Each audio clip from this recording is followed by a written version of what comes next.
और खबरों में आगे बढ़ते हैं, आपको बताते हैं शाइस्ता की पेशगी जमानत अर्जी पर समाअत जारी है। इलाहाबाद हाई कोर्ट में चल रही है सुनवाई। एमपीएमएलए कोर्ट पहले ही खारिज कर चुका है अर्जी। अतीक अहमद की अहलिया हैं शाइस्ता परवीन। यूपी पुलिस ने 50,000 का इनाम रखा है। तो इलाहाबाद हाई कोर्ट में इस वक्त सुनवाई चल रही है। एक और कोशिश शाइस्ता की और इस अर्जी पर इस वक्त सुनवाई हाई कोर्ट में हो रही है। अतीक अहमद की अहलिया शाइस्ता परवीन की इस अर्जी पर हाईकोर्ट सुनवाई कर रहा है। तो शाइस्ता की पेशगी जमानत अर्जी पर समाअत जारी है।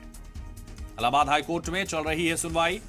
ब्रेकिंग न्यूज आपको बता रहे हैं, एमपीएमएलए कोर्ट पहले ही खारिज कर चुका है अर्जी। तो एमपीएमएलए कोर्ट में राहत नहीं मिली थी, अर्जी खारिज हुई थी और उसके बाद अब हाईकोर्ट का रुख शाइस्ता परवीन ने किया।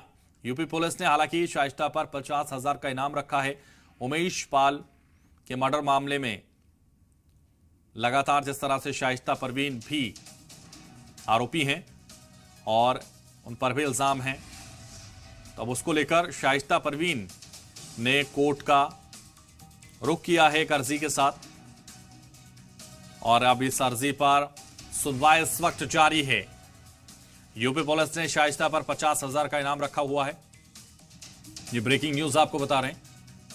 तो शाइस्ता परवीन हाईकोर्ट में समाअत इस अर्जी पर। एमपीएमएलए कोर्ट पहले ही अर्जी को खारिज कर चुका है और उसके बाद हाईकोर्ट का रुख शाइस्ता ने किया। एक और कोशिश शाइस्ता की तरफ से हाईकोर्ट में की गई है। यूपी पुलिस ने 50,000 का इनाम रखा है शाइस्ता पर और तलाश लगातार जारी है।